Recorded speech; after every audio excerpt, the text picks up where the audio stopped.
Assalamualaikum warahmatullahi wabarakatuh. Apa kabar sahabat beriman? Selamat datang di Magenta Islam. Salat adalah ibadah wajib yang sangat penting bagi umat Islam, karena amalan yang pertama kali dihisab adalah salat. Namun terkadang sahabat beriman, terdapat beberapa kondisi yang membuat kita membatalkan salat dengan sengaja.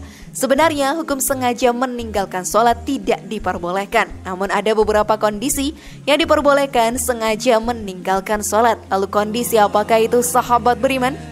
Temukan jawabannya dengan menyimak video ini hingga akhir. Wajib tahu, membatalkan sholat dengan sengaja itu tidak boleh, kecuali jika dalam kondisi berikut ini, versi dari Magenta Islam.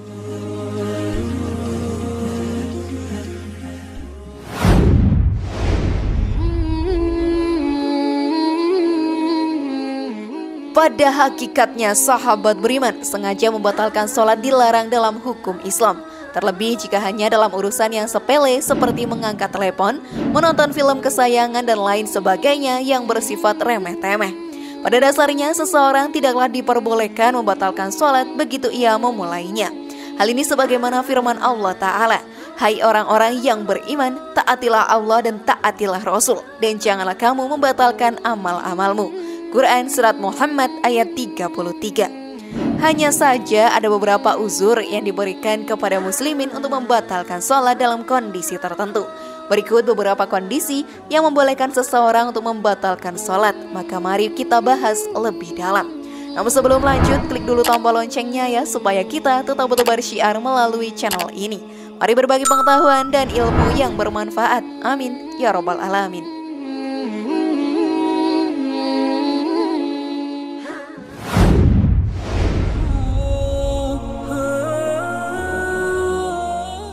Kekhawatiran terhadap diri sendiri, yakni nyawanya terancam jika terus melanjutkan sholat. Jika terjadi demikian, maka diperbolehkan membatalkan ibadah sholat. Hal ini dijelaskan dalam Ar-Raudhah Bahiyah. Haram membatalkan sholat wajib secara sengaja, karena adanya larangan membatalkan amal yang harus diselesaikan, selain yang dikecualikan dalil, atau tidak ada pilihan selain membatalkannya karena kondisi darurat, seperti menyelamatkan jiwa dari bahaya atau ancaman. Selain itu, sahabat beriman, terdapat kaidah umum fikih yang menyatakan bahwa menghindari mafsadah lebih didahulukan daripada mengambil maslahat. Melakukan sholat merupakan maslahat, namun jika tidak terjadi bahaya seperti ada hewan buas, terjadi gempa, ataupun musibah lainnya, maka seseorang hendaknya menghindarinya dengan membatalkan sholat. Menghindari bahaya lebih didahulukan daripada meraih maslahat sholat. Islam pun juga mewajibkan untuk menyelamatkan nyawa. Rasulullah bahkan melarang seseorang berdiam diri di tempat bahaya. Beliau Shallallahu Alaihi Wasallam bersabda, tidak boleh melakukan sesuatu yang membahayakan diri sendiri maupun orang lain. Hadis riwayat Imam Ahmad dan Ibnu Majah.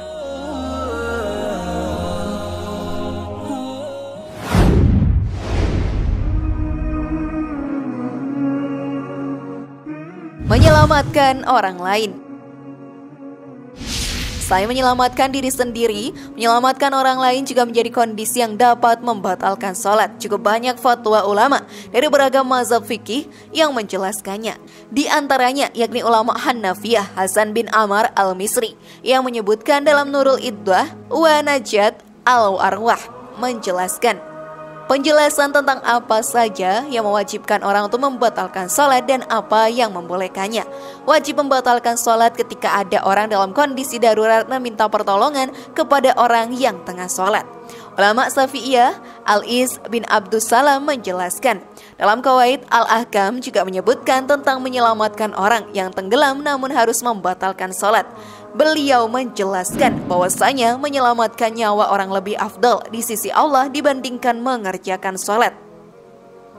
Di samping itu, sahabat beriman, menggabungkan kedua maslahat ini sangat mungkin, yaitu orang yang tenggelam diselamatkan dulu, kemudian sholatnya diqodho. Fatwa yang sama juga datang dari ulama Hambali Al-Buhuti yang menjelaskan dalam Kasyaf Al-Qina bahwa menyelamatkan orang lain bersifat mendesak, sementara sholat memiliki keluasan untuk diqodho. Karena itulah wajib menyelamatkan orang meski harus membatalkan sholat kita. Jika dia tidak mau membatalkan sholat untuk menyelamatkan orang yang tenggelam atau korban lainnya, maka dia berdosa meskipun sholatnya sudah sah.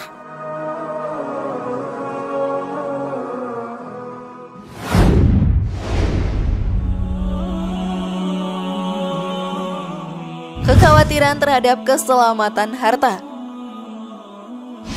Sahabat beriman, sholat merupakan ibadah wajib bagi setiap umat Islam. Kedudukan ibadah sholat ini begitu penting dalam agama Islam. Bahkan dalam sebuah hadis menggambarkan betapa krusialnya ibadah sholat ini bagi setiap muslim. Dari Mu'az bin Jabal, Nabi Shallallahu Alaihi Wasallam bersabda, inti atau pokok segala perkara adalah Islam, dan tiangnya, penopangnya adalah sholat. Hadis riwayat Tirmizi dan Ibnu Majah. Dalam menjalankan ibadah sholat tidak hanya mengetahui rukun dan syarat sholat, tapi seorang muslim juga sebaiknya mengetahui hal-hal apa saja yang dapat membatalkan sholat. Karena mengetahui penyebab batalnya sholat juga sama pentingnya dengan mengetahui rukun dan syarat sholat. Namun ada beberapa kondisi yang membolehkan kita untuk membatalkan sholat jika memang sudah sangat mendesak. Hal ini dijelaskan dalam kitab fikih kontemporer Radul Mukhtar al-A Ad-Durul Mukhtar atau Hasyiah Ibnu Abidin, bahwa ada beberapa keadaan di mana seseorang dapat membatalkan sholat. Salah satunya yakni kekhawatiran terhadap keselamatan harta. Sebagai contoh, seseorang sedang menunaikan sholat namun tiba-tiba ada pencuri yang hendak mengambil barangnya berisi harta. Maka dalam kondisi demikian, ia boleh membatalkan sholat dan menyelamatkan hartanya. Sudah semakin paham sekarang sahabat beriman?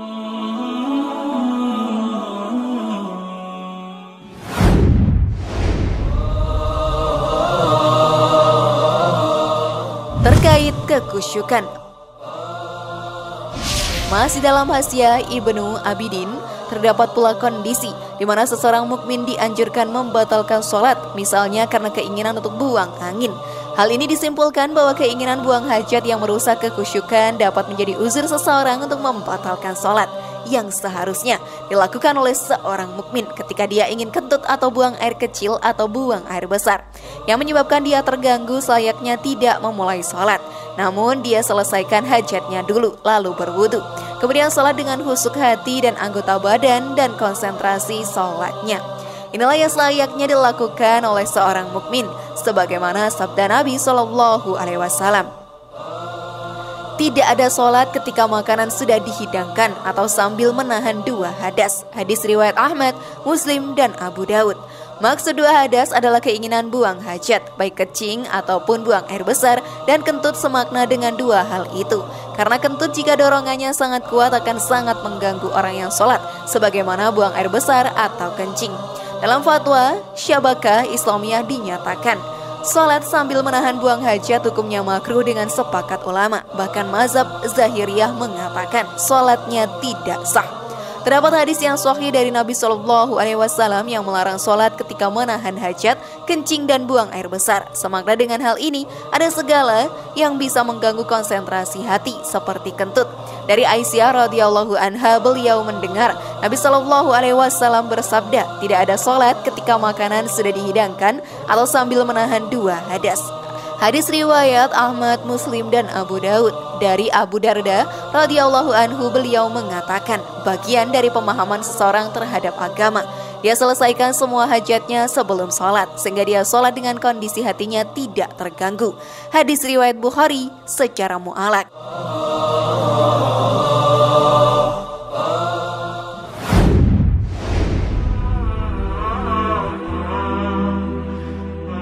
Tangisan anak. Tangisan anak seringkali merusak konsentrasi seorang ibu saat sholat. Dalam situasi demikian, seseorang boleh membatalkan sholat saat mendengar tangisan bayinya. Namun perlu dilihat terlebih dahulu jenis tangisan tersebut. Berikut penjelasan dalam fatwa Islam. Jika ada anak yang menangis dan tidak memungkinkan untuk didiamkan orang tuanya ketika sholat jamaah, maka boleh bagi orang tuanya membatalkan sholat untuk mendiamkan anaknya. Karena dikhawatirkan tangisan itu disebabkan sesuatu yang membahayakan dirinya, serta dikhawatirkan akan mengganggu kekhusyukan sholatnya. Demikian beberapa kondisi yang memperbolehkan seseorang untuk membatalkan sholat. Namun sahabat beriman, yang perlu dipahami yakni sholat yang dimaksud ialah sholat wajib. Adapun sholat sunnah maka lebih banyak kelonggaran untuk melakukannya, sebagaimana fatwa Ibnu Bas. Jika itu sholat sunnah, aturannya lebih longgar, boleh saja orang membatalkannya ketika ada orang yang mengetuk pintu. Sedangkan sholat wajib tidak boleh dibatalkan kecuali jika di sana ada kejadian yang sangat penting yang dikhawatirkan kesempatannya hilang jika tidak segera ditangani. Bagaimana sahabat beriman? Sudahkah kalian semakin paham sekarang?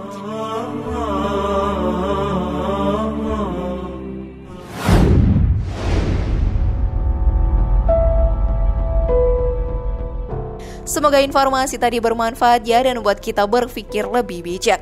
Mari bangun Magenta Islam ini dengan cara klik tombol subscribe, like, share, dan aktifkan tombol loncengnya.